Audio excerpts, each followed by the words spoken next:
Sitting here trying to take in the very thoughtful comments from my colleagues here, and a number of people have spoken with me over the past few days about specific issues that they have on their campuses, specific concerns, problems that they're trying to deal with. And I especially appreciate your comment about the spiritual aspects, because I think the point that was made about standard of living and people being concerned about their standard of living, one of the things that we don't address well is the relationship between standard of living and quality of life. And I've always been tremendously impressed, actually, in many, I have a number of Tibetan friends, and even a family that has a very low standard of living, very little money, may have a very high quality spiritual life, and those families strive to send one of their children, if possible, say to be a monk or to be a nun, even though they don't have many financial resources.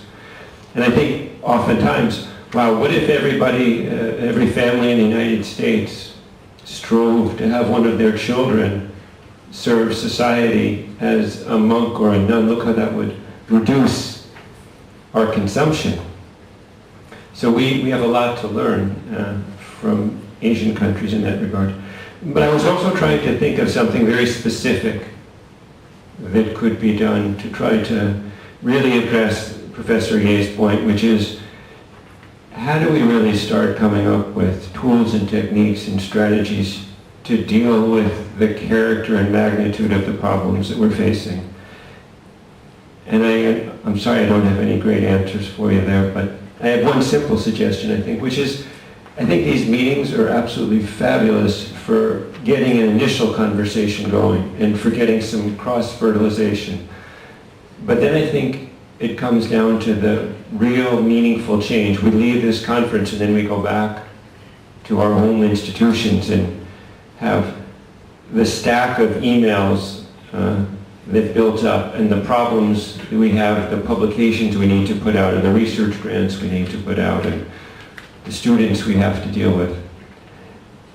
And the thought that came up was, I was just a few weeks ago in Portland, Oregon, working with the Japan Memorial Fulbright Foundation on a collaboration between Japan and the United States. And their effort is to develop a strategy for really meaningful, rich, long-term collaboration. How do you create a structure which really has Japanese teachers understand the issues and the framework that the U.S. teachers are working in, and how do the U.S. teachers really deeply understand the curriculum issues, the kinds of problems the kids are faced with, the society and the culture in Japan.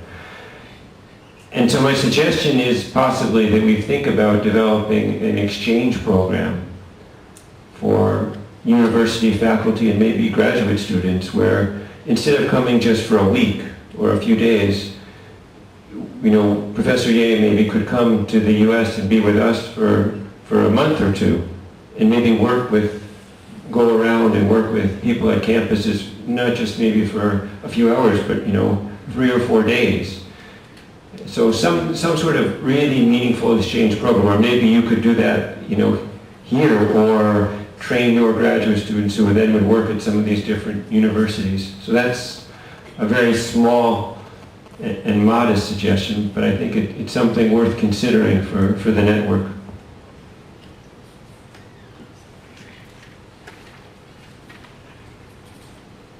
Thank you.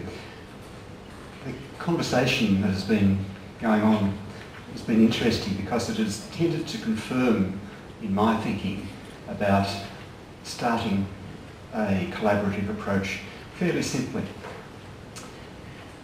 I think in a sense we are all coming from different directions, in the sense of we have at our universities slightly different problems.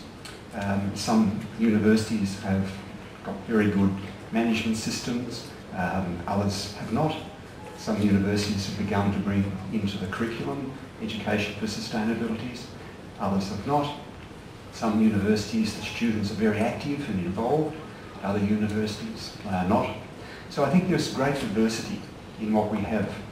And I think if we tried to bring together all of those interests and to have one organisation trying to represent those interests at the moment, we would probably spend most of the time discussing really what are we trying to do in this organisation.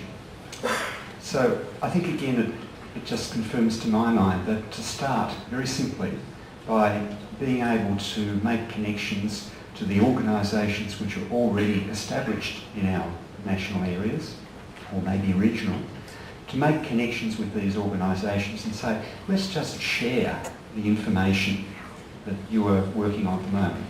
Some organisations will be working at the very leading edge of curriculum work. Others will be working at the leading edge of operations and campus work. But for everyone, we'll have the opportunity to look at all of this information and to select what is going to be most useful to us at the time. I did like the idea of trying to link up with APEC. I think politically it could be very useful to have APEC recognise that universities needed to be promoted and the curriculum and the operations of universities needed to be promoted. That would be a very powerful political argument for all of us in our countries, to be able to go to our national governments, to be able to go to our university presidents and say, APEC is doing this work, we need to be following. I think that would take a lot of work, unfortunately, but it is maybe not a bad idea to follow up on. I just had a couple of other slightly to the offside thoughts as well. The idea of conferences, international travel, is something which worries me. We talk about reducing our carbon footprint, reduce our activities, all of this, and yet we all engage in travel, and we need to, that's fair enough. I think about my travel when I come to Taiwan. You know, should I really be doing this or not? I think given that we have a lot of electronic options available to us these days, I think we really should be more clever and try and work out how we can meet and exchange information and ideas, mainly focused on Australia, but also beginning to connect to the international community. Now, I think it would be wonderful if we were able to set up a system so that at that conference we were able to communicate with, for example, people sitting in this lecture theatre, so that you would be able to come to this lecture theatre on one day and participate in the conference. But you wouldn't have to travel to Australia to do that, but you could do it electronically. Similarly, I think we could probably start to think about if we're making connection